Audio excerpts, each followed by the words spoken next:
Okay, we are now ready for the afternoon, and again, it's going to be a non-stop marathon, so look after yourselves well. Oh, we do have a break at 2:30, sorry. I'm not going to marathon you to... And my staff are used to me doing these marathons, aren't you? Look at them. Yeah. So we are now going to be having BC Centre for Elder Advocacy and Support, talking about financial literacy and other abuse prevention tools for older adults. And from this project, we have Joan Braun, who is the director of the Elder Law Clinic at BCC's, formerly the executive director of BCC's. And at one time, I was the chair of the board of BCC, so we're really incestuous. And we're really happy to have Joan here. It's really great with the great tools that they're doing. And we have a repeat performance by Krista James from the National Director of BC Centre for Elder Law and the BC Law Institute. So I'm going to turn this over, and they have until 1:30 to share some of this great work that they're doing. I think I'll go down and watch it from down there. We're going to go down when we're done too. So. Are you? Yeah. Good, thank you.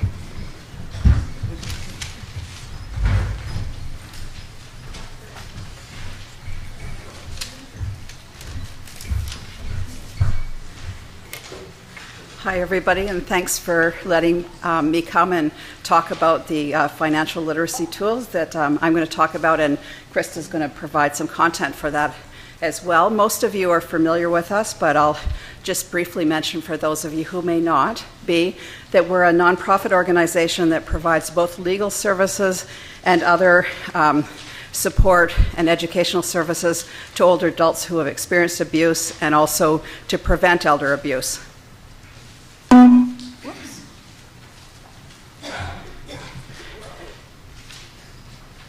That's right.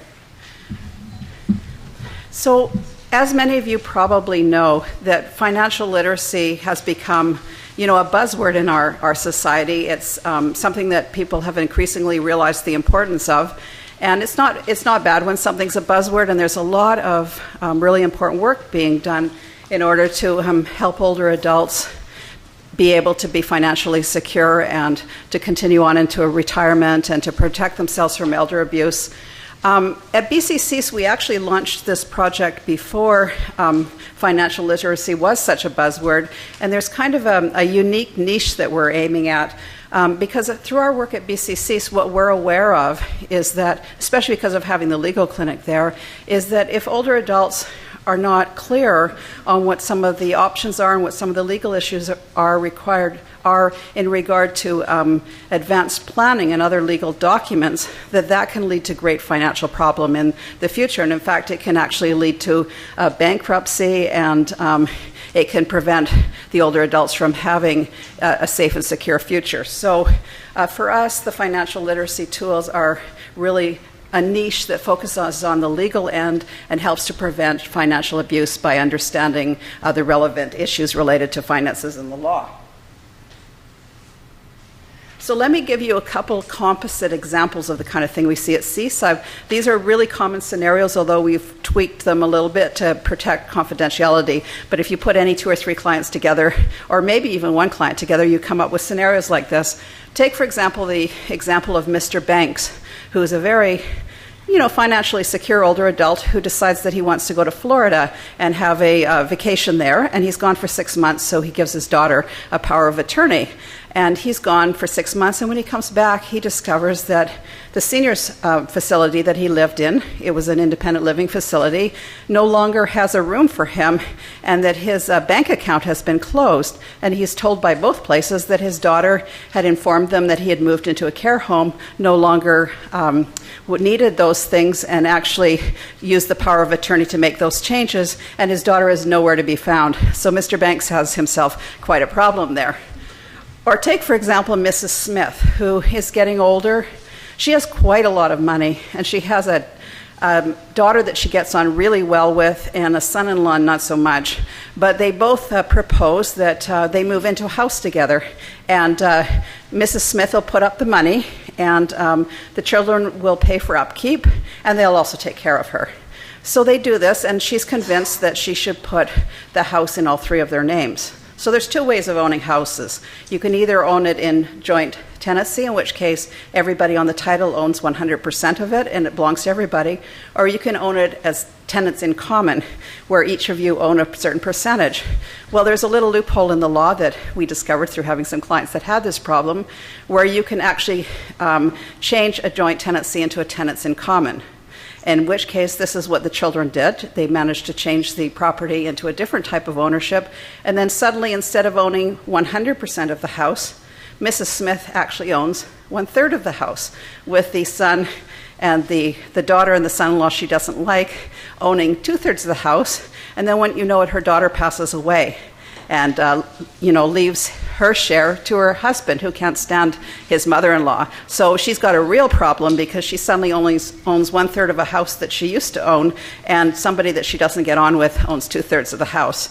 So some of these problems could be avoided by understanding issues like joint accounts and powers of attorney. In addition to our legal clinic, we have a advocacy and information line. We get somewhere between 125, 150 calls a month. And about 60% of those have to do with some situation involving abuse, and most of those calls are about financial abuse, and that comes in about 20% approximately. So this includes frauds and scams by strangers, financial abuse by family members, that's our most common call, or by a close friend or a new friend even. And some of the examples are misuse of powers of attorney, already mentioned, forgery, pressure to put money in joint accounts, and so on and so forth. And a lot of these get referred to the clinic. However, what we've discovered in our legal work is that many older adults don't actually want to take legal action because that would involve suing their children or other people that they care about, and they'd like to get the situation resolved much more quickly. Furthermore, legal remedies, at the point that you have a situation like Mrs. Smith, it's actually quite costly and time-consuming to try to deal with that sort of issue. We actually had one client where we prepared a case far enough that we were able to pass it on to a pro bono attorney who may have been able to get someone's house back who lost it through that kind of situation. But, often it's quite big, it's quite difficult, and older adults don't like to litigate, so that's a problem. So we soon realized the importance of addressing this issue early on so that people were well educated about this, so that it doesn't reach a point where, the abuse has gone on for a while and the older adult is bankrupt. This slide says an ounce of prevention is worth a pound of cure. So we've been trying to think of ways to educate the public. And not only did we realize the need to do that through our work, but 3 years ago we did an extensive needs assessment in the community. And one of the things that, and we consulted with more than 100 organizations, and what was one of the leading things that people wanted us to do was to educate older adults and the public about legal documents like powers of attorney, so on and so forth. And we recently did some public forums, and similarly, that was an express need of many of the participants. So the vision for the financial abuse prevention workshops and related tools came out of seeing that need, both in literature and in our work. And the first program was Financial Literacy 101, and other tools have been developed since then. And the funding became available for Financial Literacy 101 through New Horizons. We already had done quite a bit of work. In fact, I recognize some faces in the room of people that were involved with BCCs earlier on with projects such as the ABCs of Fraud and other financial abuse prevention workshops. So in a sense, this builds on what we've done in the past. And in a sense, it combines legal knowledge with the life experience of the workshop presenter, who often is an older adult, might be a staff member or volunteer as well, in order to give education to prevent elder abuse. And for the development of the Financial Literacy 101 and Financial Literacy 102, we worked along with the Canadian Centre on Elder Law, who worked with us to develop the legal materials and legal components. And I've asked Krista to come and talk about that development from her perspective, and then I'll say a little bit more about the project after Krista's done.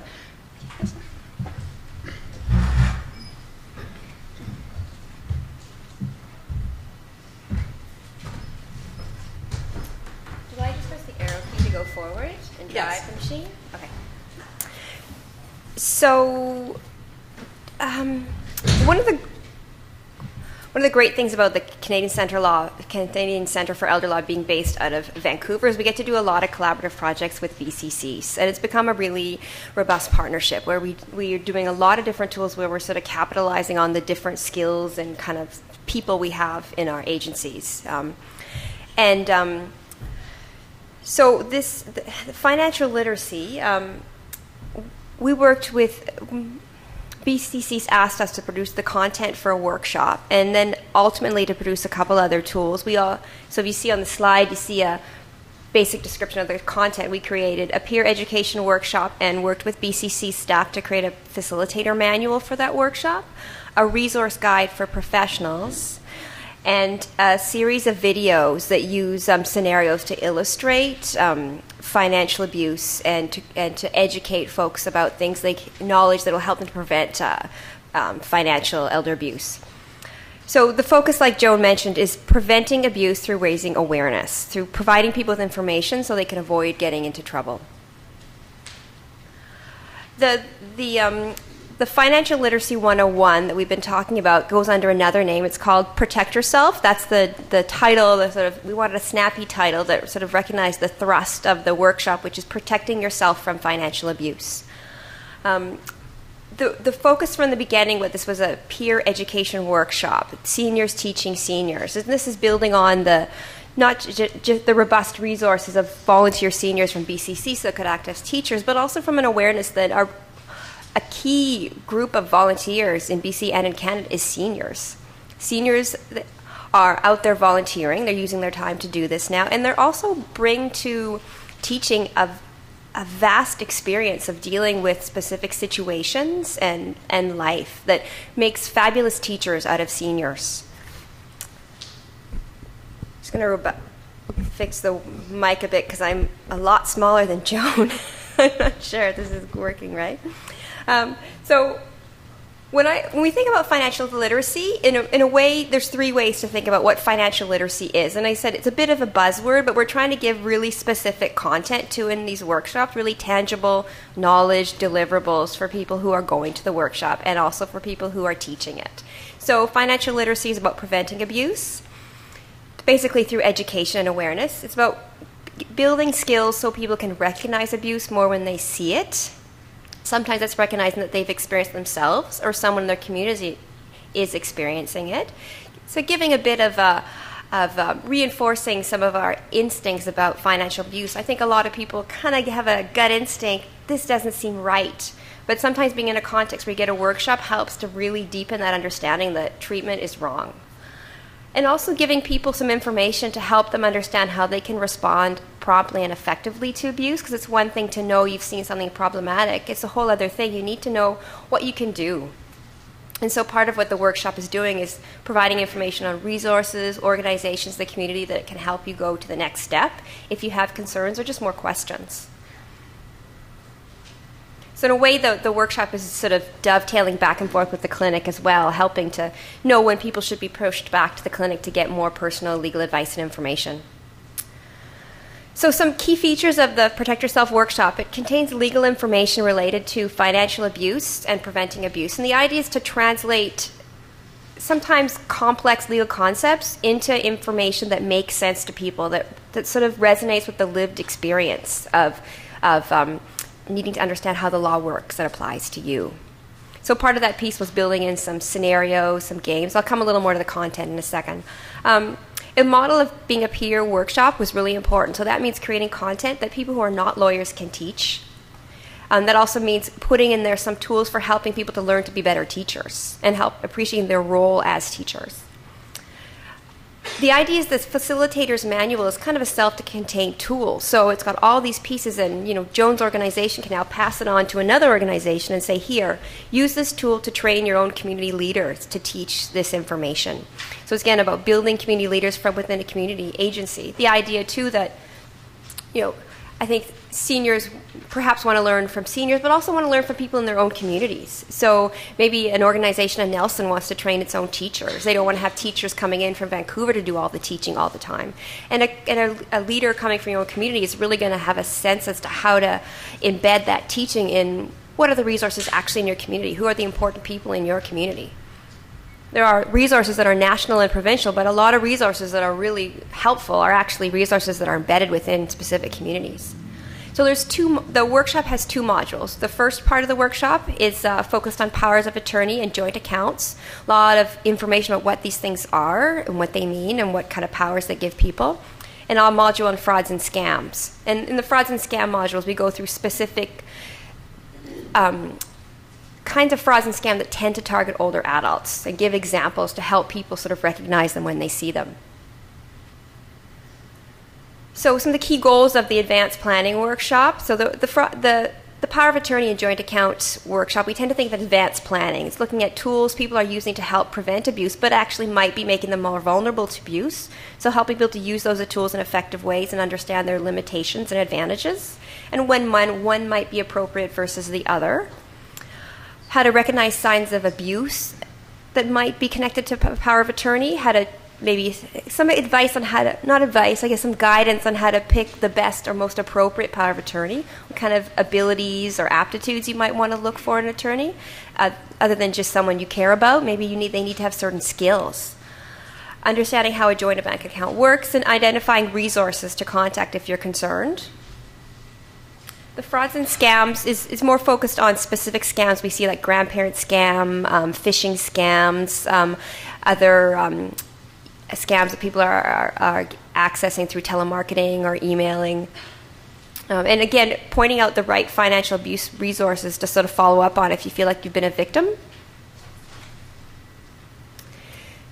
So key features of this model and of the manual, and what I feel really good about the manual is we're giving people a lot of tools that are not just about someone talking to you. So it's a very interactive multimedia workshop. So there are a lot of participatory activities, and this is where we really worked with BCCs. And again, it's that interdisciplinary quality of creating the workshop. We bring sort of legal knowledge, some adult education knowledge, but they had a staff person whose expertise was adult education and working with volunteers. So we created tools together and looked at each other's ideas, and really there was that dialogue back and forth about how to create the best tool. There are scenarios in there to illustrate financial abuse, a lot of handouts, like key points handouts, resource lists, feedback forms. And a lot of the tools are really focused on enhancing the capacity of volunteer facilitators to do their work in a really competent and comfortable way. So some of these tools are actually probably relevant to doing workshops in a different context, but they're going to hopefully enhance the capacity of volunteers to do a good job at being a facilitator. So things like handouts that explain what a facilitator's role is, strategies for communication, effective communication, planning checklists, so people can think in advance about what kind of tools they need, who they need to phone, all the steps leading up to the workshop. An evaluation form, so folks can evaluate their own performance at that workshop, but also evaluate the workshop themselves, and creates a kind of feedback loop where they can talk to their agency about how to improve this tool when they're delivering it. A volunteer oath, and that's again around for people who are working with agencies about helping your volunteers to appreciate the scope of their responsibilities in delivering this workshop, that they're not giving legal advice, that they're not counselors. Really a lot of dialogue. The idea of the tool is to build a lot of dialogue with the organization and the volunteer to really understand their role so they can focus on that role and do a good job of it. There's a lot of pressure from facilitators to do things that are not their job, and we need to reinforce the rights and the responsibilities of volunteers to limit their kind of mandate when they're giving a workshop. So some key elements of the creative process for me, we wanted to build on lessons from the BCCs had learned from doing other workshops. So a lot of conversations with Joan about what had not worked, what had worked when they were doing previous peer education workshops. Focusing on the different skills that the agencies bring. We bring legal, they bring adult education. A lot of delivering draft versions of the workshop in community and looking at evaluation forms. So we did at least 20, and I think we did more like 40 through. It's about 4 months of delivering versions of this workshop throughout the Vancouver Lower Mainland. And that feedback loop sort of continued. So we revised the workshop, did multiple versions. The volunteers at BCC gave feedback on that workshop, and now since then BCCs and us have been in conversation about producing more tools. And again, going back to that, those evaluations and thinking about how can we do this again better? Because obviously it's got, like all tools, it wasn't perfect, and how can we build from that to keep on this path of creating sort of better tools? So when I say many revisions, we did I can't tell you how many versions of this draft tool that we did. So the second tool that we produced, Financial Literacy 102, I'll just direct you largely. I think we're running out of time, so I'm going to just direct you to our website, www.bcli for BC Law Institute.org, O-R-G, and then /CCEL for the Canadian Centre for Elder Law. I'm sure it'll be in that email that Kathleen sends out. You can go, and there's a page on Financial Literacy 102, which is the tool that we move forward from. We created this facilitator guide, and now we want to create a tool that was more of a book of information for professionals working in different contexts, information about financial literacy and financial elder abuse. So there's a table of contents on the BCLI webpage, so you can see what's in there and see if you want to contact BCCs and order a copy for organization.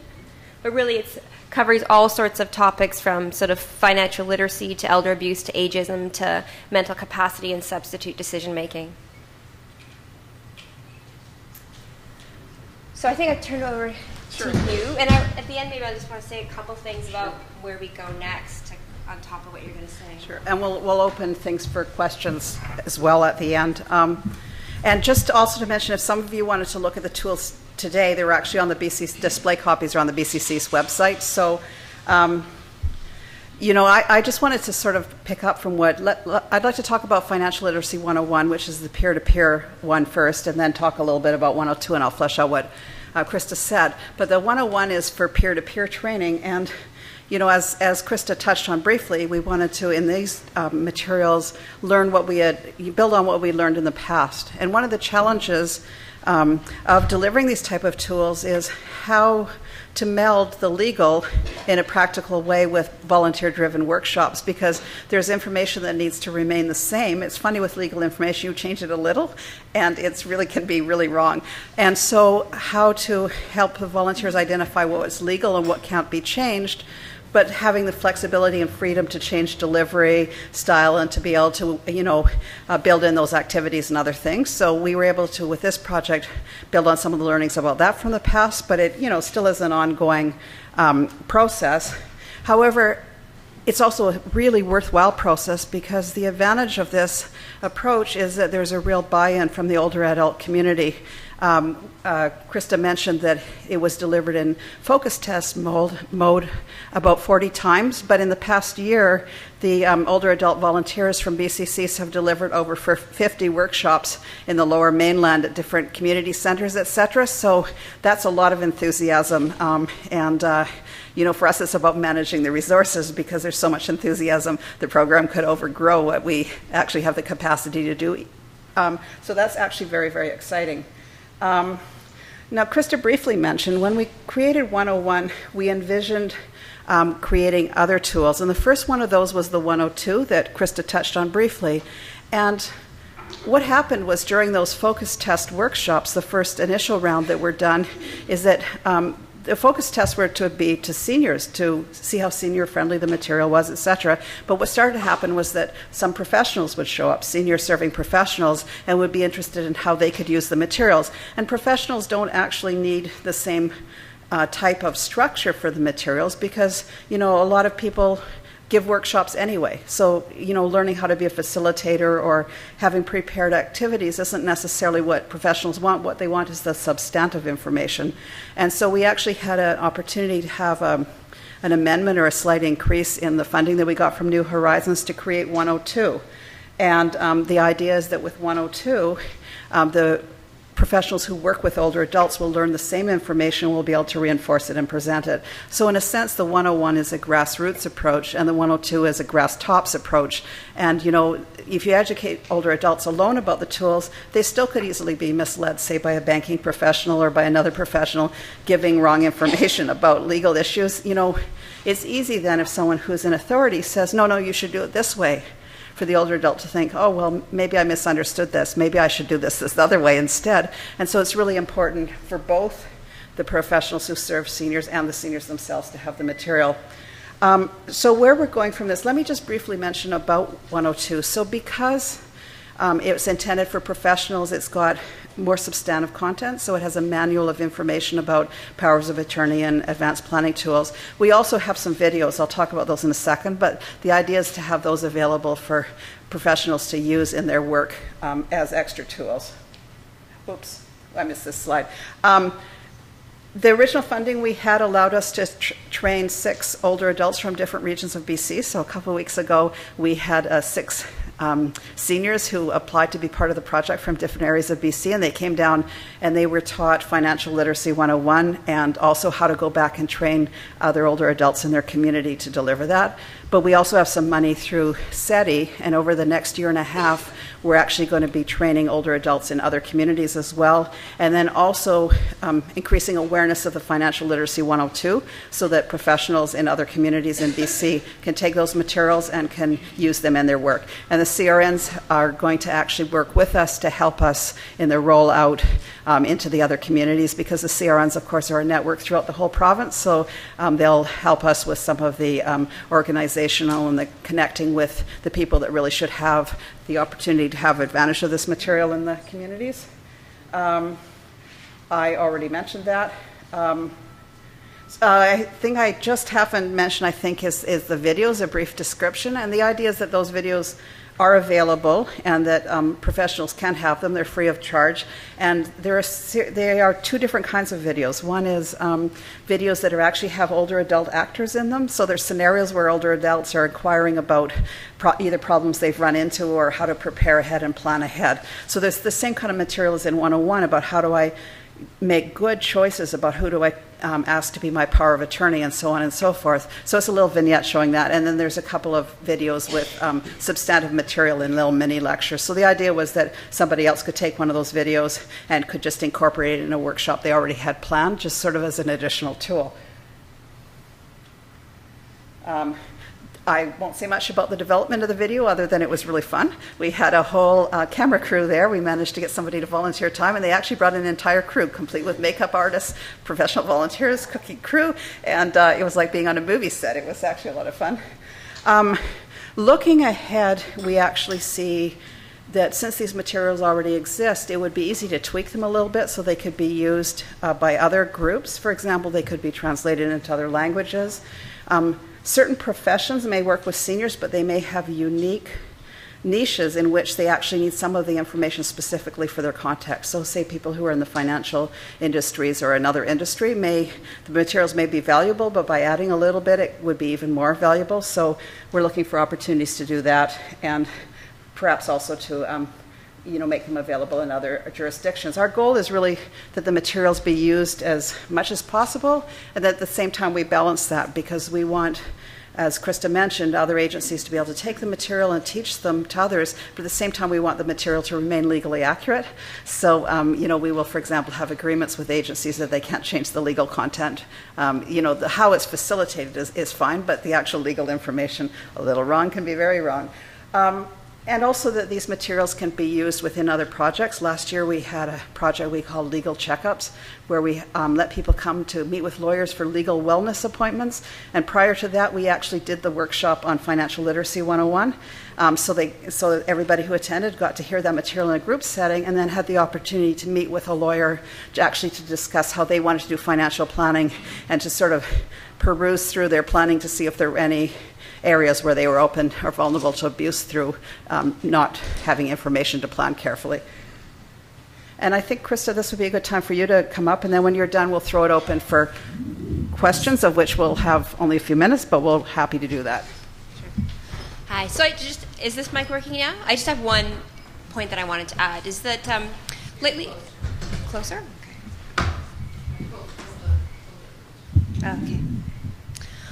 Well, like Joan said, we're always looking ahead. So what is the next step with respect to raising awareness about these issues and working with these tools. And one of the things that I've been thinking about lately is the way the content is framed may not necessarily be appropriate for people who live in or are a member of First Nations communities, especially if they live on reserve. And so one of the questions I've been thinking about is, would the legal content need to be changed? Issues around provincial versus federal law and what's applicable, but also the bigger question to me is around individual versus collective ownership, and that's sort of a legal and also a community social family concept. So I'm quite interested in sort of exploring now partnerships and funding to think about creating a tool with a lot of community involvement of different First Nations communities to create a financial literacy 101, protect yourself, protect yourself, and protect your community from financial abuse that would make sense to be delivered in First Nations communities by their own community leaders.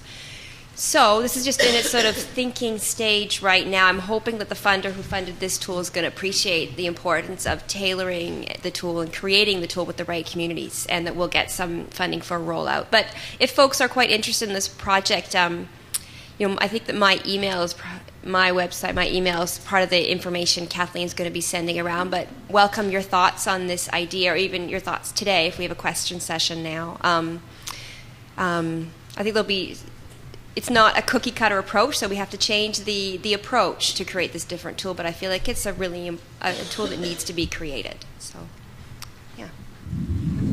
And I think we have 5 minutes maximum, so, and you're welcome to ask either Krista or I questions, informally afterwards, but questions for the group, yeah.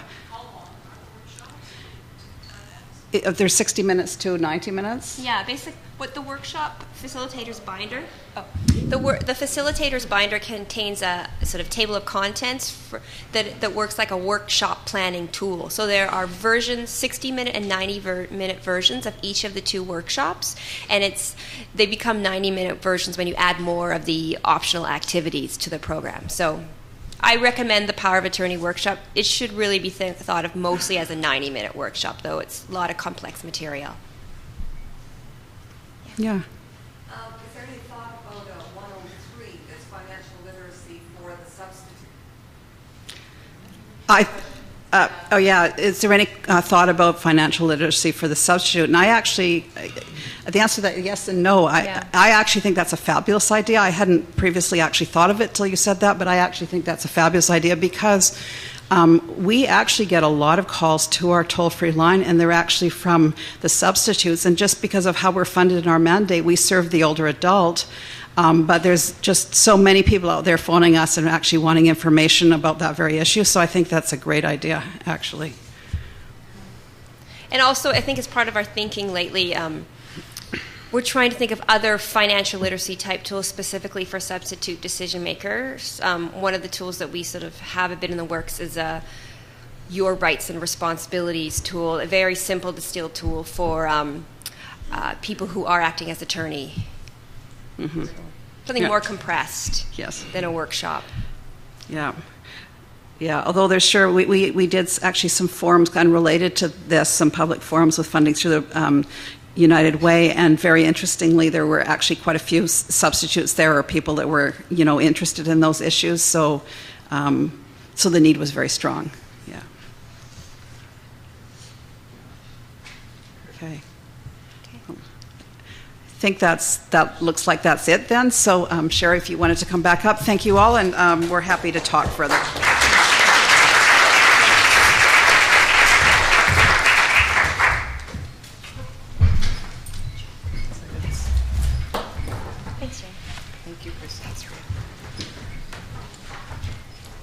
Well, thank you very much, both Krista and Joan. That's great information to have. It was great for me to get an overview from being on the outside now to see how much is really going on there. It's amazing. And BCC does run an elder law clinic with several lawyers. Joan is a lawyer and a social worker, so she's well qualified on both counts. So we're really glad to have that. Hope they left their things. I'll give that to them. Now, our next, from now until 2:30, we're going to invite, I'm going to have Alison Leaney do the introductions for the next two sessions because she has brought these people together under her project, which is with NICE, the National Institute for Care of the Elderly. And they have actually helped to sponsor this conference as well in a financial way, which we really appreciate. And we've also been able to bring together some very, very interesting leading edge speakers on this subject. So I'm excited about seeing this and hearing it. And so from now until 4 o'clock, I think your host will be Allison. Yes? Yeah. Yes. Yeah. Yes. We're sort of doing this a little bit on the fly. I think there is a break in the middle between the two, right? Yes. Quick I think break. you get a break at 2:30. Yeah. You know, on my watch, you get a break. In the morning, you didn't. Not on mine. Okay, so I hand you over to Allison. I'm sure that you're going to enjoy this next little bit. I am too, because I don't know anything about it. Okay, I'm just going to get my first one. You're going ahead. Okay, thanks a lot, Sherry. Just a couple of things I wanted to do before I actually introduce Ken Conrad. Feel free to have a seat. And Alex, come on up. So I just wanted to give my colleague from NICE, Alexandra, or Alex for short, Alex Wilson, a couple of minutes to talk about, I think, a very complementary financial literacy project that she is running nationally for NICE, and one of 3 locations is in Vancouver. And I think it's really relevant to everything that's gone before, and I think also what Dr. Conrad's going to speak about. So 5 minutes. Okay. Thank you very much. Thank you, Allison, and thank you very much to the organizers of this event. I think it's fabulous. As Allison said, my name is Alexandra Wilson, and I'm the National Project Coordinator of the Older Women and Financial Literacy Project. This project is really aimed at improving the financial literacy of older women, so 55 and over, who are living on a low income, who are either unattached or have immigrated to Canada. What we've done is and this is run by National Initiative for Care of the Elderly, and it's funded by Status of Women Canada, and we have sponsors like BMO Financial Group. So we've included our booklets and flyers in your information packages. And what we've done is we've created 8 educational booklets. At NICE we call them pocket tools, and they're basically evidence-based tools on topics like understanding the legal dimensions of financial literacy, so power of attorney and representation agreements in BC. And then we've got the preventing, intervening in situations of financial abuse. We've got tools on accessing and optimizing pensions and public benefits. And we've taken these 8 topics, which were also helped. They were written and pilot tested by older women themselves who are representatives in Toronto, Vancouver, and Montreal. And we've got 3 sets of them. And we've turned the information into workshops. So we're offering workshops in those 3 cities. Vancouver, we just had on Friday, was great. We're working with excellent partners like Credit Canada, Laurie Campbell, who's a member of the Task Force on Financial Literacy. We have lawyers in these 3 provinces, like Kathleen Cunningham's been instrumental in helping us. We're just really excited to get it off the ground. So these are the flyers. And all I would encourage you to do, if you have the clients, if you know of contacts that would really benefit from these kind of workshops, they're free in the community, and we're offering them. They're 2-day workshops. We're fortunate to provide $25 gift cards to all the women who participate, and we're trying to really reach about 150 women in the community, in each of the 3 communities. So I thank you for your time, and I'm really excited to be in Vancouver. You have an excellent city. Unfortunately, I have to go home soon, but I was thrilled to be part of this conference, so thank you.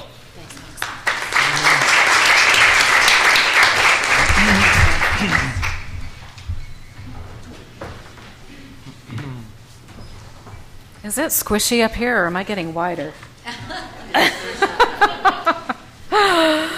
Okay, so thanks a lot, Alex. And just while we're sort of on the prevention, like primary prevention end of things, I just wanted to ask Gloria Ytterberg to stand up as well. Gloria is associated with my project and available to do Neighbors, Friends, and Families presentations, which is a brand new awareness-raising presentation that's been made national through the efforts of the Public Health Agency of Canada. So if you're a neighbor, friend, and family, and you know something bad is happening, what do you do? Which I think leads really nicely into the stuff that Joan and Krista were talking about, and what Alex is working on. So, wow, the more the merrier. Okay, so what I would like to do now, for those of you that don't know, I have been working for NICE for the last couple of years, and my job is to identify and share across Canada 12 evidence-based tools. But wait a second, there's one thing I forgot. I heard some news this morning that makes me feel very honored and proud, and I know that if I don't say something, you may not find out.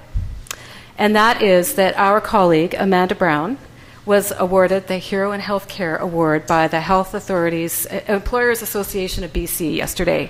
So please join me in acknowledging.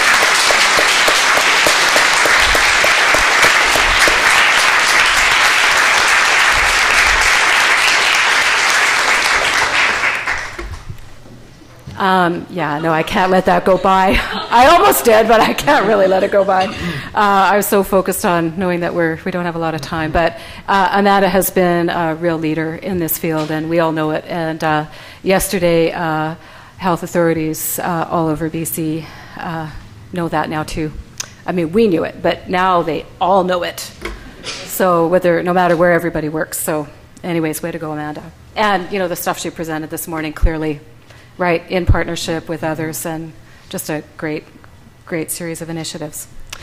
Okay, so what I wanted to do now is just say a little bit about the project that I work on for NICE. So I'm supposed to be identifying 12 evidence-based tools for sharing across Canada, and they are to be in the areas of prevention, detection, and intervention.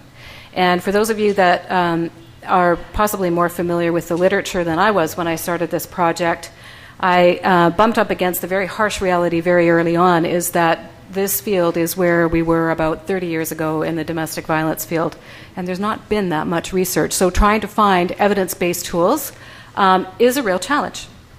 Nonetheless, I seem to be attracted to doing the impossible, so that's what I've been doing for the last couple of years.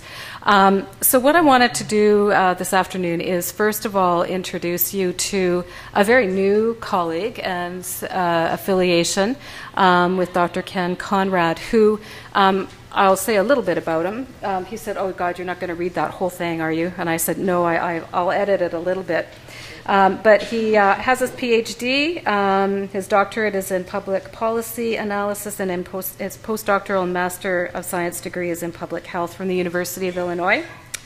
Since 1994, he was a professor at the School of Public Health at the University of Illinois, where he teaches measurement theory and practice in health services research, and is now a professor emeritus. His interests are in long-term care, mental illness, substance abuse, measurement and evaluation research methodology. There's a lot more that I could say about this gentleman's credentials.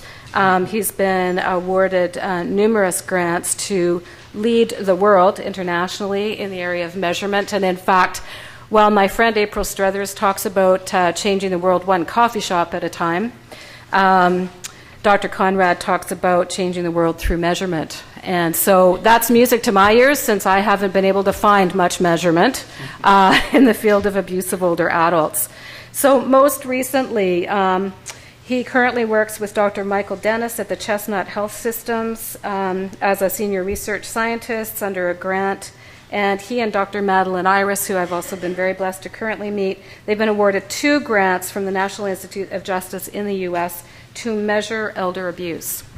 So I just wanted to, so that's the official piece. The unofficial piece is I've been starting to have conversations, which some of you know about, across Canada, to say, I'd really be not doing my job if I hadn't found any kind of evidence-based financial abuse detection or intervention tools. And so I've been lamenting this because, I don't have that much more time left. And all of a sudden, somebody sent me this article on a self-report measure for financial exploitation of older adults. And I finally got around to reading it, as I normally do, a moment before the next meeting, and read it and went, oh my God, we have to get to know these people. So I emailed, I think, Ken overnight and had a phone call, a day and a half later. And so what he's going to share with you today is hot off the press, brand new. People in Canada haven't been hearing about it, except as we've done a bit of a cross-country tour. And what they have is a short screener for financial exploitation, a longer 25-item checklist that are all part of, using that same model of screener and checklist, an online elder abuse assessment and intervention system that they're in the process of developing a prototype for. So I just wanted to let you know that this is not all a fait accompli. What we're looking at is what is the best way to bring these resources to Canada, who should be using them, how can we pilot them, what things make sense for different groups of folks to use. So without any further ado, I wanted to invite Dr. Conrad up here, and his materials are all the ones that were clipped together. So there's slides, some colored slides that are bigger, and a spreadsheet. So please join me in welcoming Dr. Ken Conrad. I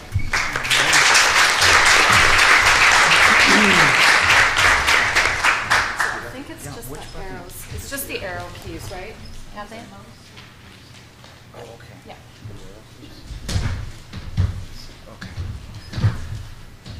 Alrighty. Well, first of all, I want to thank Allison for her interest in our work. I was just absolutely thrilled when she contacted us and showed an interest and started to invite us to do presentations. This is actually my first one in Canada. My colleague, Dr. Madeline Iris, Mickey Iris, did 3 of them, and our research assistant, Jessica Mazza, did another.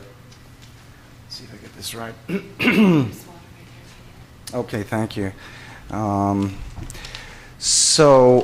Also I want to say that I really feel very privileged to be invited to your beautiful city of Vancouver, and I'm enjoying every minute. I've got a great view out the hotel window of the harbor and the seaplanes taking off and landing.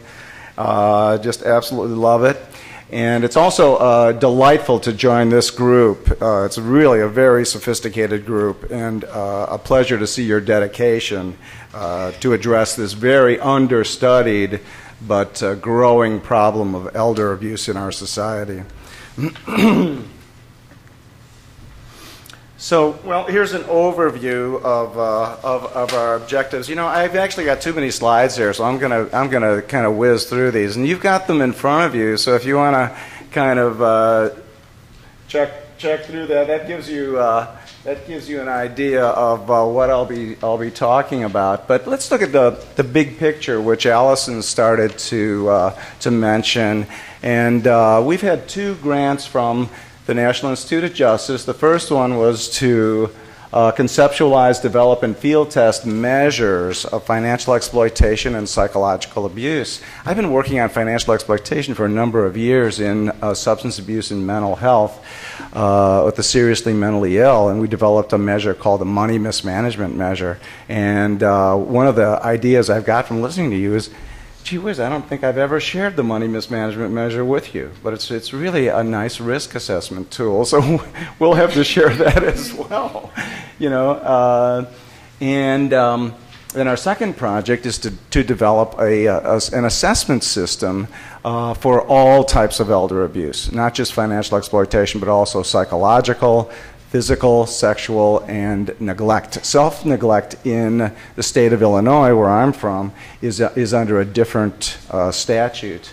So in developing this prototype system, I retired actually from the University of Illinois at Chicago, and although I'm still teaching there, I still have the grant there. And moved over to Chestnut Health System. So you see on my credential is at Chestnut Health System. Well, why would you move there? Well, it turns out I've actually been working with them for about 5 or 6 years, and they have this wonderful measurement system called the Global Appraisal of Individual Needs, the GAIN. Okay, and it's in substance abuse and mental health. How many people here have heard of the GAIN? Okay, a number of hands. So I was really delighted and gratified when I met Miriam Murat Khan. Hi, Miriam.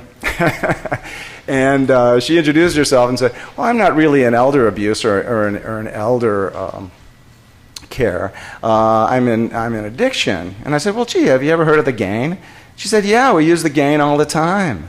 You know, so the GAIN is this incredible assessment package system in substance abuse and mental health that we are sort of modeling our elder abuse assessment system on. And so I have gone to work now for Chestnut Health Systems where the GAIN is based.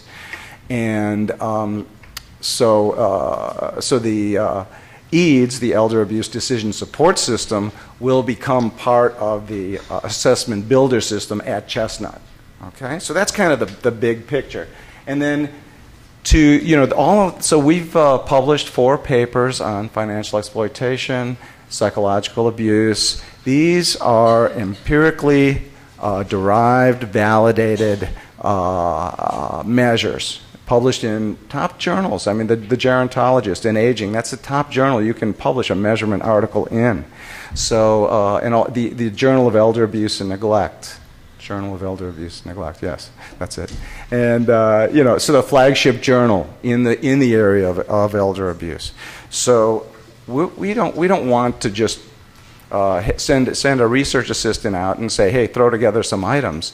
We want to do painstaking development of measures that will be used and will become the standards for the field. And so that's really what I'm going to be describing to you today.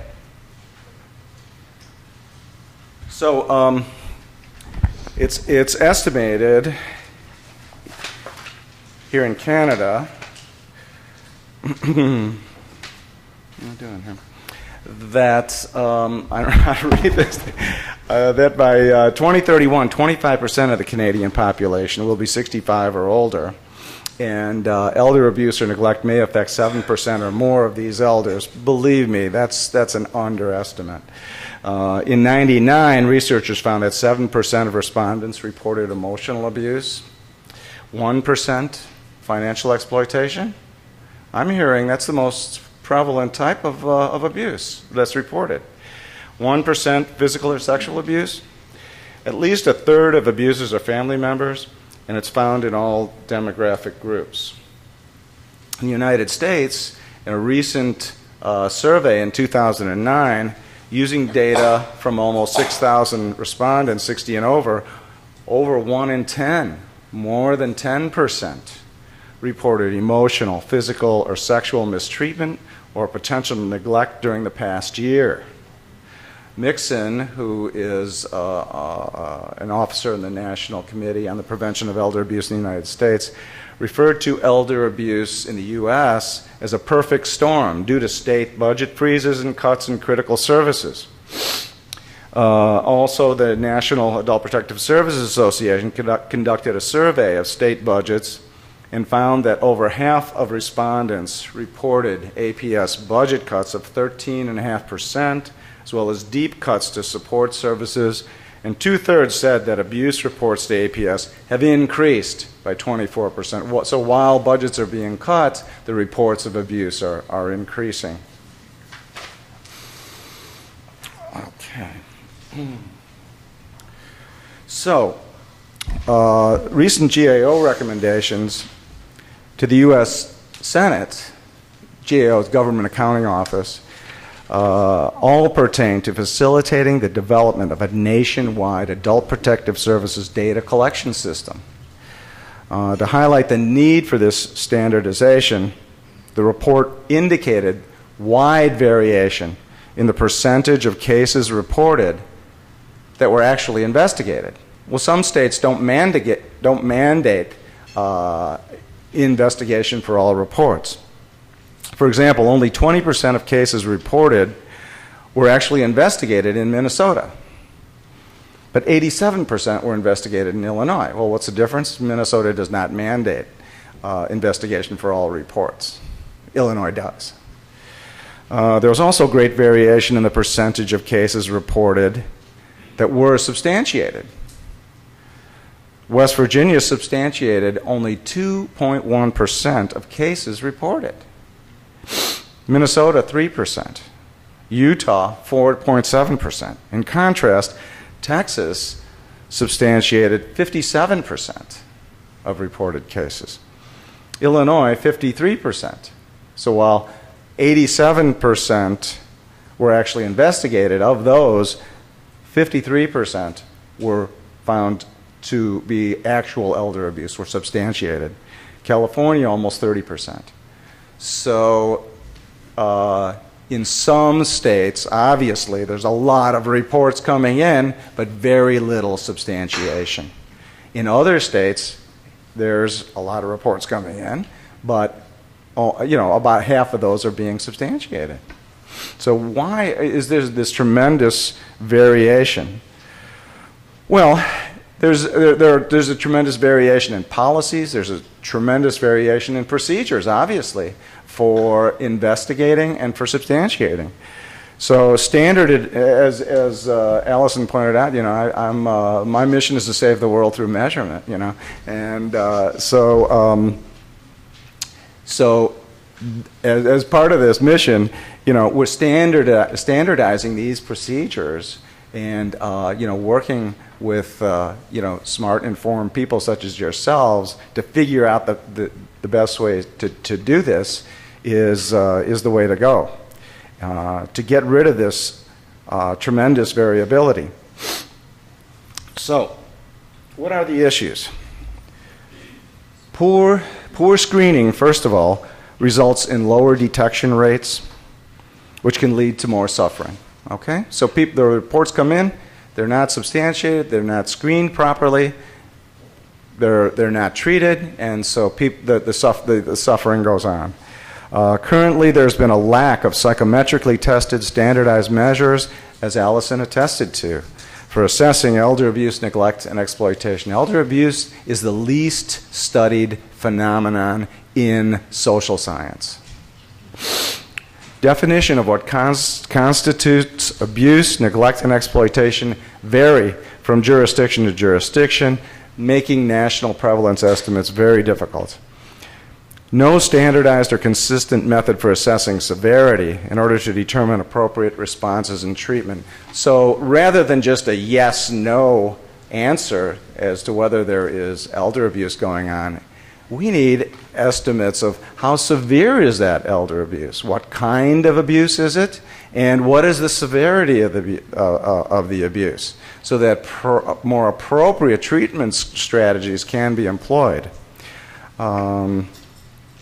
Measurement, what it really does is it defines a field, and one of the articles that Allison was referring to was picked up by someone, Catherine Zimmerman at the London School of Tropical Medicine, and they want to understand the field of human trafficking, okay?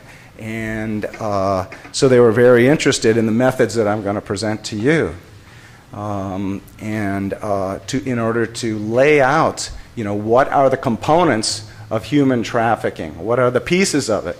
Just as we've defined, the pieces of elder abuse as financial, physical, and so on. So, skip that. So, why should we care about measurement? Well, measurement quality affects research and policy development. Standardization is needed for prevalence estimates. Good measurement enables examination of relationships among abuse types, qualities and characteristics of abusers and elders. And reliable and valid measurement is required for correct correlation estimates. Enables important identification of important differences that may exist.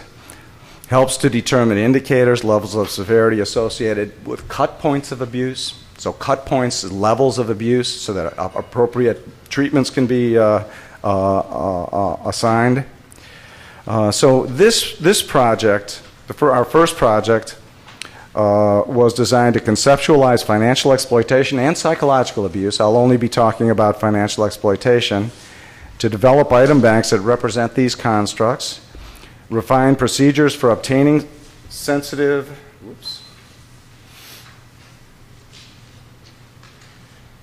information concerning financial exploitation, develop new items and refine existing items, and conduct a full-scale field test of the measures that we develop. So the first phase, and what this is just kind of a mini course in measurement, okay? So the first phase is identify items and construct maps. And so from the literature, we gathered concepts or statements describing financial exploitation. So what you're going to see is what I did was to get together a panel of experts who would tell us about financial exploitation. But when I went into that room with those experts, I didn't want to be the dumbest guy in the room. You know, I mean, maybe I was anyway, but at least I wanted to be, somewhat informed about the topic. So I made sure I read everything that these people had written, and everything that there was, which wasn't all that much, fortunately. But in any case, and then as I was reading, being a measurement guy, I was writing items. I was making up items for our measures of elder abuse. So here's what those items look like. So what I did, these are called construct maps. This is a construct map, and you see at the bottom here, person staying with elder with little payment or service provision. Person gets my permission before spending my money on him or herself. So below the red line, that's not abuse. That's a positive situation. But above the line, the alleged abuser is using some of the elder's resources for their own purposes with permission. Well, that sort of edges over into taking advantage. They're using the elder's resources. Oh, but they're getting permission. Okay, but it's for themselves. They're using the money for themselves, not for the elder. Let's go up the ladder. The alleged abuser misuses power of attorney or guardianship. Alleged abuser is handling the elder's resources inadequately. Alleged abuser is a new friend entrusted with money. Handling resources irresponsibly, gambling, illegal activities, lavish spending. Notice how it's getting more severe? So at the top, alleged abuser using most of the elder's resources for their own purposes without permission. Okay? So this is not your usual sort of assessment. What's different about it is that it's a ladder, that it goes from low severity at the bottom to high severity at the top. So that's the kind of measurement that we're doing. We're doing measurement where the ruler has severity as part of it. Okay? Oh, I forgot my pointer. I should grab my pointer down there. You see that blue bag right behind you? Would you mind handing me that? Yeah.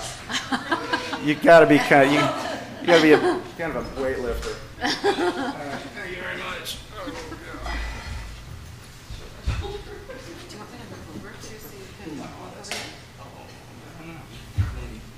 That's all right. Can you point this out? Okay. So this is the ruler, this line right here. If you can sort of an imaginary ruler. But later on in this presentation, I'm going to show you the real ruler. Oops. Good thing I got my little bag. I'm going to show you the real ruler. There it is. Got props. Okay. You really are Mr. Measurement. Absolutely. So here's another one. So I actually did 14 of these on financial exploitation and psychological abuse. So this is the fruit of my reading of the literature before I went into the meeting with the experts. So, to meet with the experts, we did concept mapping, okay? And concept mapping, and this is what the London School of Tropical Medicine people were interested in. Concept mapping, gee, I never heard of that, but you just laid out the whole field of financial exploitation on a concept map. Never saw anything like that before. Could we do that with human trafficking? So we're probably not ready for it. You know, oh yeah, you are. You know, go for it, do it. So concept mapping is a structured process focused on a topic or construct of interest involving input from multiple participants that produces an interpretable pictorial view of their ideas and concepts and how these are interrelated. The process is participatory in that it is inherently a mixed methodology that integrates high-quality qualitative and quantitative techniques and is developed by Bill Trochim. Some of you may have seen some of his books, like the Research Knowledge Base in research design classes. Bill Trochim's pretty high-powered researcher, and his wife Mary Kane. They're located at Cornell University in Ithaca, New York. So what you do with concept mapping is you plan it out, and then you get the experts together, people who are intimately familiar with the topic of interest. You brainstorm ideas, sort and rate those ideas or those concepts or those statements, compute the map. All of this is done online, by the way, and then interpret the map and utilize the map. So we got an expert panel of local and national experts, 17. These are their demographics. We asked them this question: please give us some brief statements describing the characteristics of financial exploitation among older persons. Generate as many statements as you can. Two groups.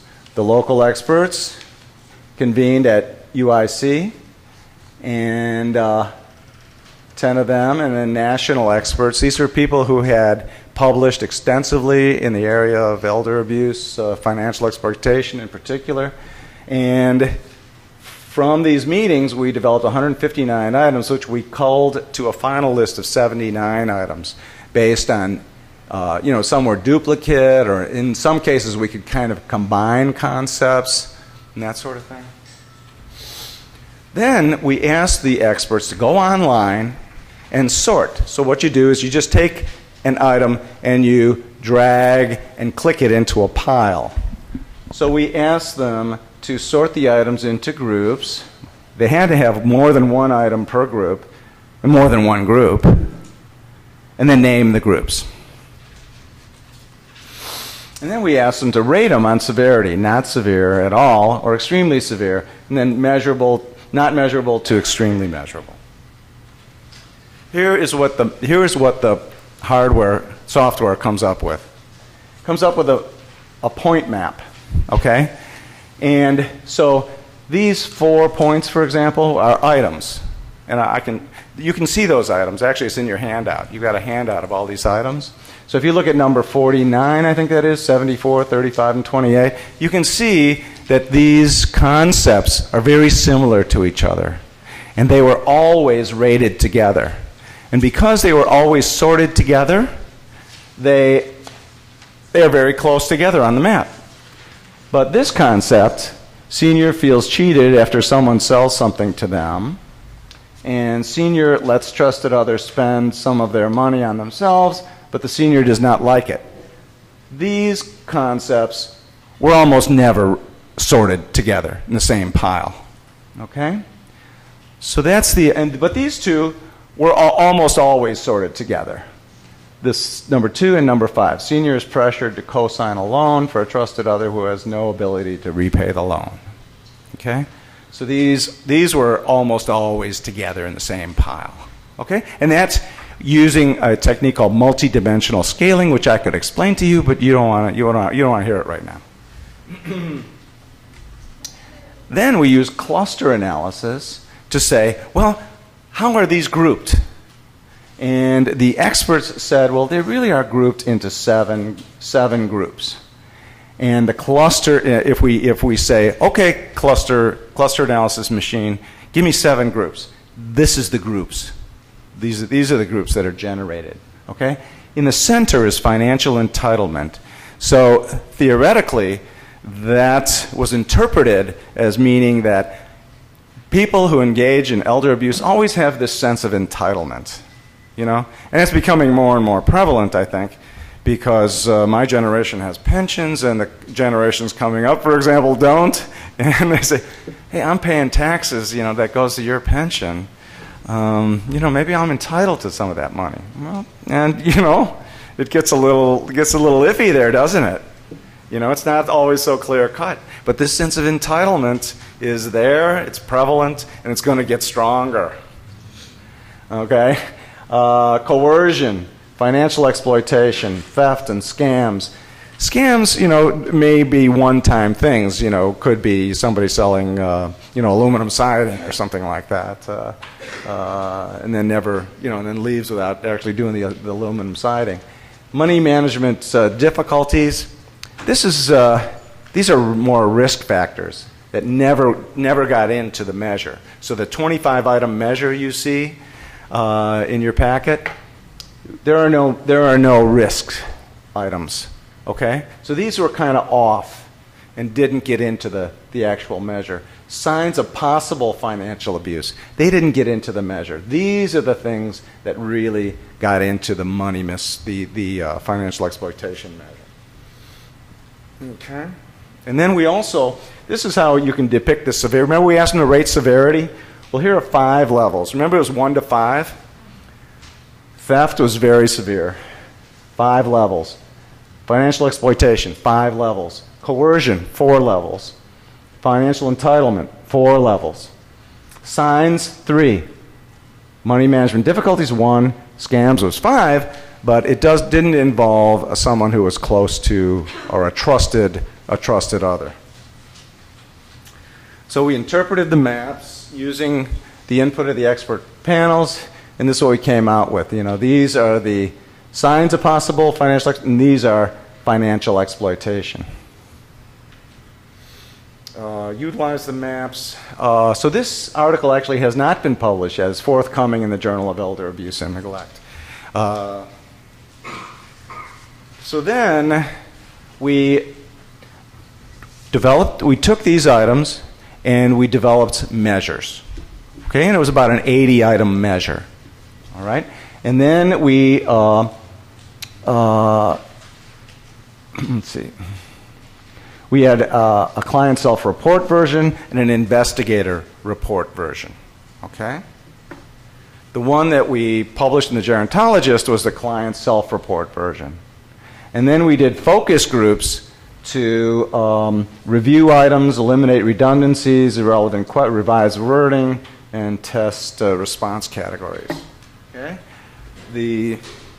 There were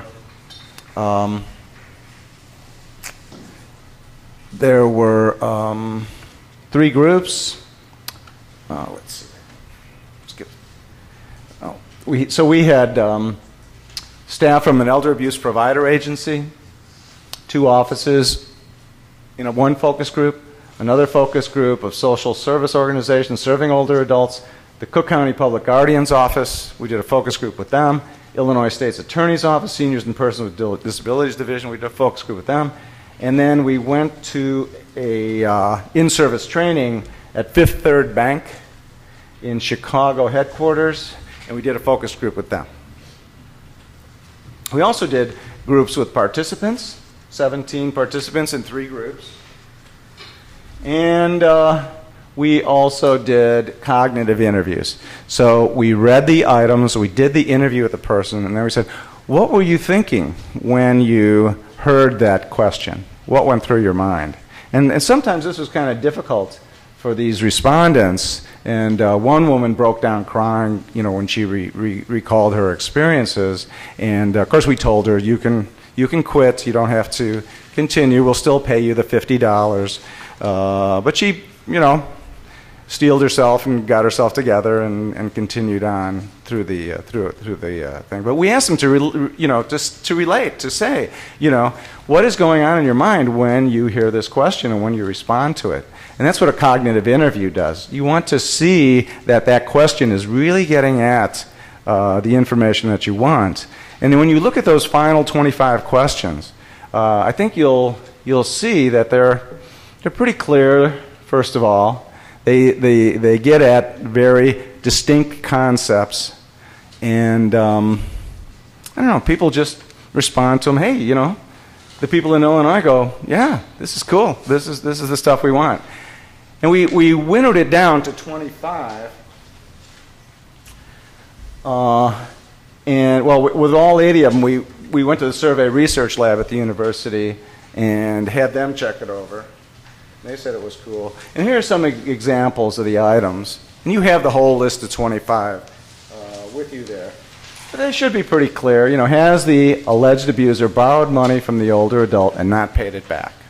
That's pretty clear. Have there been unexplained disappearances of funds or possessions? Then we field tested. Okay, here's the fun part for me. We went to 7 elder abuse provider agencies in the Chicago area, representing like 4 counties. And we got 227 completed cases with client self-report and then staff report as well. And also obtained all IDOA current data that the Illinois Department collects. Here is the client sample.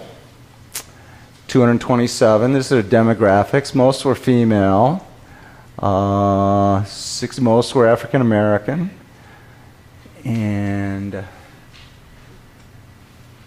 so, what do we want to do? We wanted to create a ruler. I told you that we were going to create a ruler, right? I'm going to show you that ruler. And one dimension, theoretical hierarchy of item severity, and that hierarchy is based on the prevalence of endorsement of each item, which enables an estimation of the probability of endorsement. It's a very kind of complex and wonderful equation, but I'm not going to present that. And but what it's like, what it does is it says it figures out based on the prevalence of endorsement, what are the easy items to endorse, or the less severe, and those are the less severe, and what are the ones that are harder to endorse, and those are the more severe. So in crime, it might be picking pockets, okay? So being a pickpocket, that's, a fairly common crime, sort of petty thievery sort of thing. And that would be endorsed a lot by criminals versus murder. So that's not endorsed a lot. That doesn't happen as much. But that's very serious, right? So the same thing works in education, for example. You've got addition, subtraction, multiplication, and division. That's the hierarchy of severity. So what does Roche measurement do? Well, it knows that hierarchy because it's established it, just like we established it. Right here, by interviewing 227 substantiated victims of elder abuse, okay? They gave us the hierarchy. They established the hierarchy. Just like students establish, hey, addition, those are the easy items. Everybody gets those right. Subtraction, that's a little harder. Multiplication, man, that's pretty hard. Division, man, that's really hard. So what does Roche measurement do?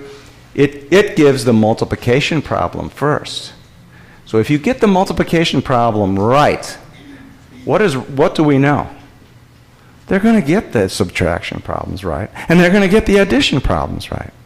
So now, when I was a kid and I was in high school and took the SAT to get into college, it took all morning to take the verbal part, and it took all afternoon to do the quantitative part. Now kids take the SAT. That's a standardized achievement test in the United States. They take 1 hour for the verbal and 1 hour for the math. Well, how is that? Well, it's because they ask the multiplication problem first. And then they don't have to ask addition. They don't have to ask subtraction. okay? And that's what Roche measurement is able to do. So actually, with the computer, we would be able to do that with elder abuse, with depression. That's what we're doing when we're working with the gain, Miriam. You know, the problem with the gain, you know, why do people complain about the gain? What's the complaint?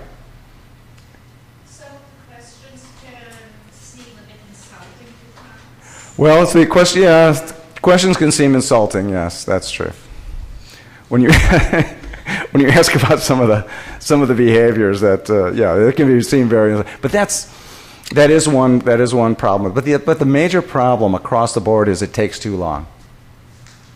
No, it's pretty short. It takes about an hour and a half. It's amazing. It's amazing. It only takes an hour and a half.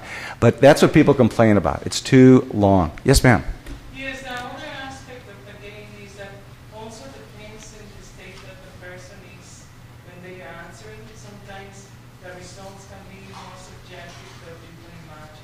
More subjective than you can imagine. Yes, because if the person is depressed, you know the answer will be one way, and if the person is not depressed, you know, it sees things from another perspective. So we can be misguided about Right. the results of the game. Right.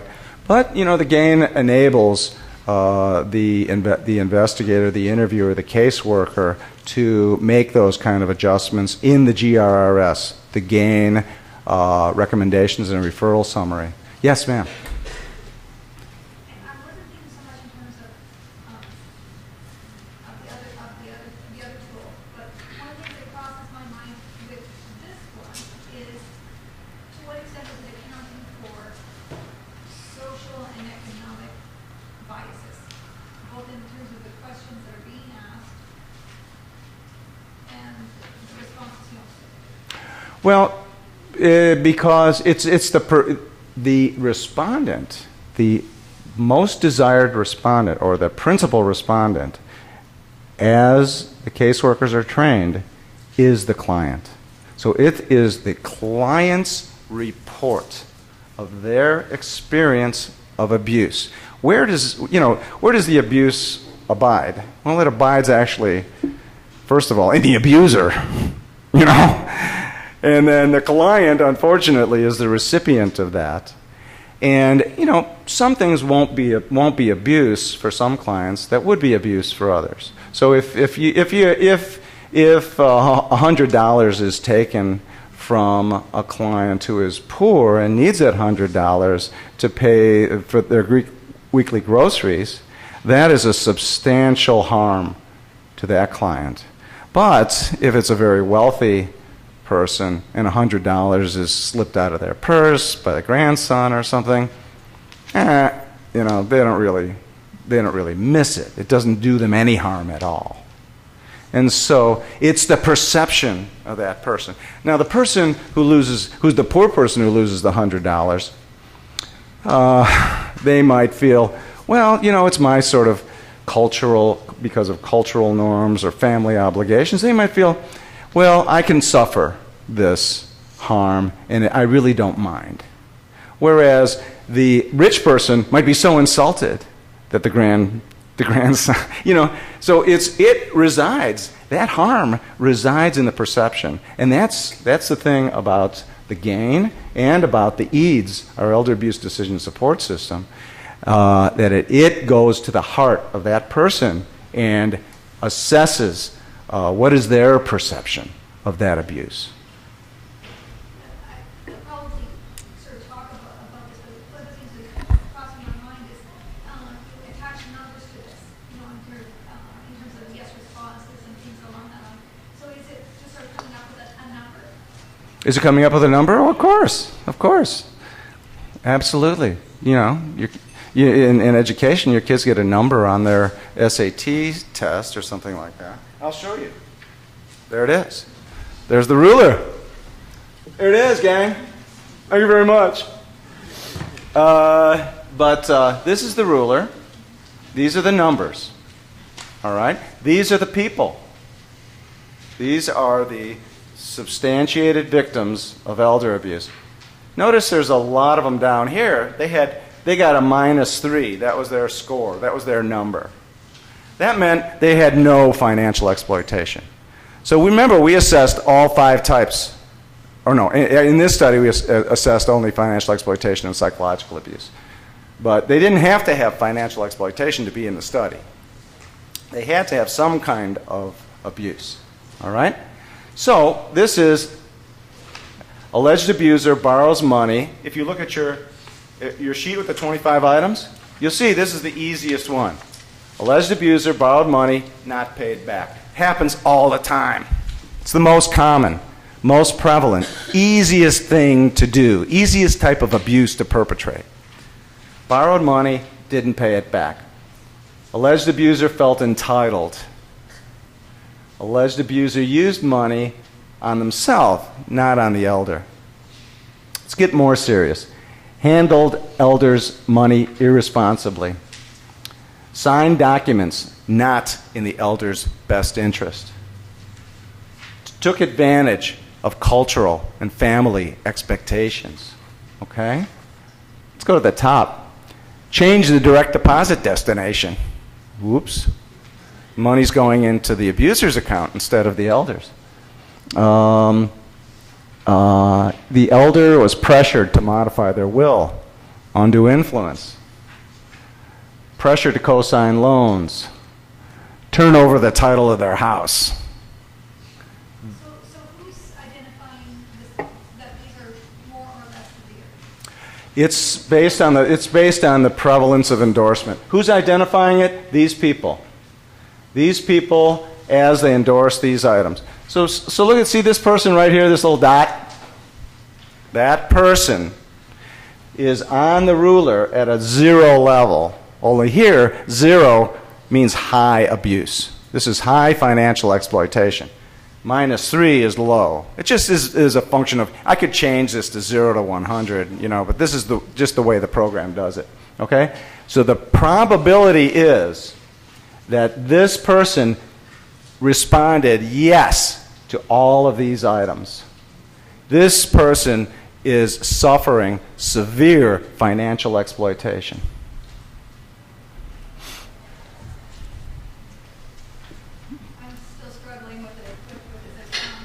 Yeah, usually I got to spend like 10 minutes on this slide, but it's worth it. So you're identifying frequency of response as equating that with severity? Yes. Why? Because for example, in crime, the crimes that are least severe are committed most often, are least serious, are committed most often. The most serious crimes are committed least often. I can refer you to an article that I wrote in Evaluation Review on the development of the crime and violence measure. Crime and violence measure, Miriam, is part of the game. And the editor of the Evaluation Review is a criminologist. And so this holds up that the more prevalent a crime, the less serious it is. The more and it holds up across all types of things. So depression symptoms, feel sad, loss of appetite. So using that analysis, if in a community or a culture there's a lot of violence, you're saying that because it's just more prevalent, we treat it as less severe. That doesn't make sense. In some cases, you're right. It doesn't make sense. It doesn't make sense. And you have to, and so we look at those, and we find those, and we take them out. And it's called differential item functioning. Okay? And then those are items that don't function the way that we expect them to based on the measurement theory. A good example of that in crime is prostitution. In the state of Nevada, in the United States, prostitution is legal. In some countries, some societies, prostitution is legal. Whereas in Iran, you put to death. It's a capital crime. So in one place, it's not a crime at all. In another place, you can be executed for it. So, yeah, you need to take those things into account. There are some things that don't work that way. Another one is in post-traumatic stress disorder, okay? Now, there's domestic violence, and so the item is, I cried a lot, or, you know, I cry a lot.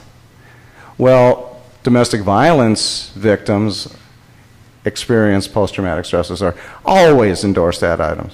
World War II veterans, they never endorse that item. I'm exaggerating, of course, some do.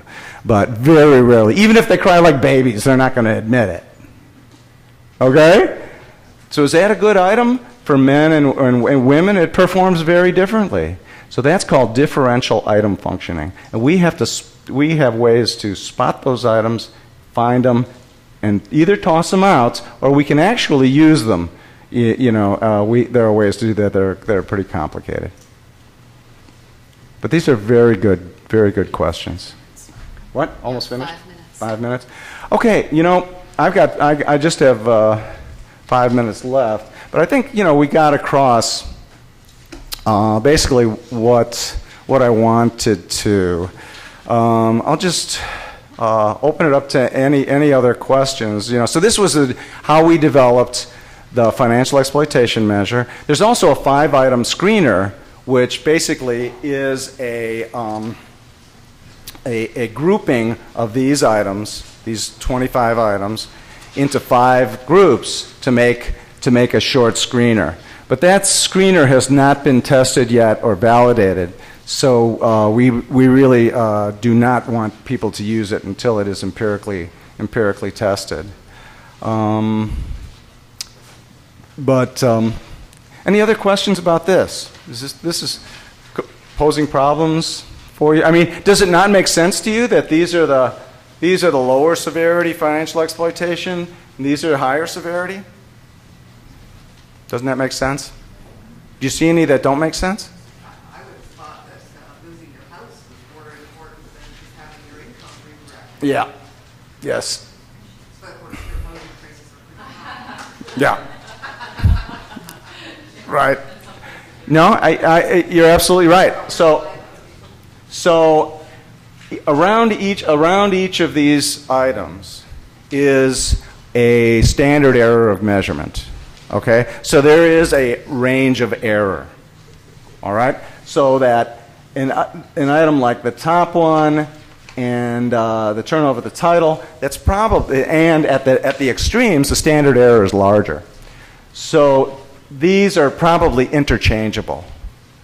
So they're located in the upper region, but with a different sample. Remember, this is only 227 people in like a 4-county region around Chicago. Mostly women, right? Mostly African American, 60% African American. And so with another sample, that might switch, you know. But these are always going to be up here. These are always going to be down here. I don't see any that are going to be like, I cry a lot, you know, where it's down here, real easy for women, real hard for men. I don't see any like that. These all look like they're in pretty much the right location, given a margin of error based on the sample. And this is the way modern measurement works. This is the way Roche measurement works. And this is the question you raised the right question. That's the challenge to it. You know, is prevalence correct? Well, we have ways to detect that and to say, you know, for I cry a lot, hey, that doesn't work. There are gender differences. There might be community differences based upon the culture of violence in that community. You know, for certain crimes. That was a very good example, and it's true. I mean, the United States has a lot more gun violence than Canada, you know, for example. So I think probably gun crimes would be a lot easier to endorse for Americans than for Canadians. So there are some items that would be sensitive to culture, to gender, to race, and we look at those. If you look at our articles. We always look at differential item functioning. Yes, ma'am. Just wondering at your next slide, the working measurement. Oh, could you go to the microphone, please, ma'am? I can't hear you. Sorry, say your next slide, working measurement theory of financial exploitation. Could you speak to the practical application of that for our purposes? Okie doke. Well, I'll do it real quick. I got 1 minute. Okay, well, here is risk of financial exploitation.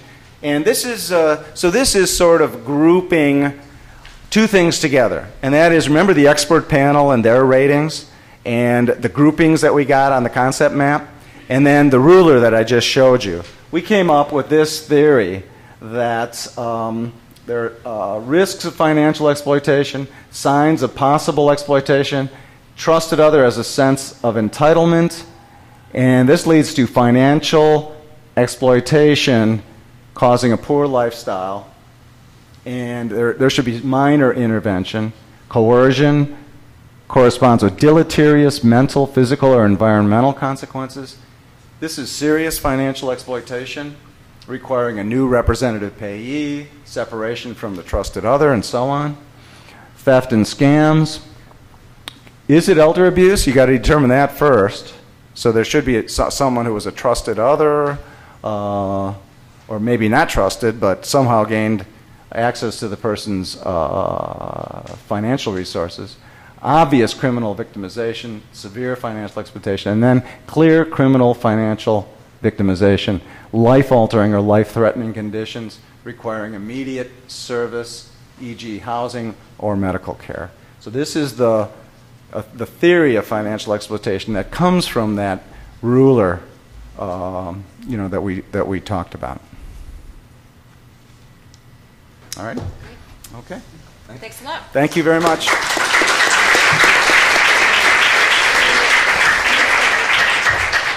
So this is brand new work, and Ken has really, in an hour, well, less than an hour, had to really hit on the high points. So I just really encourage you to take a look at the financial exploitation statements by cluster and how that then has been consolidated down into the 25-item checklist.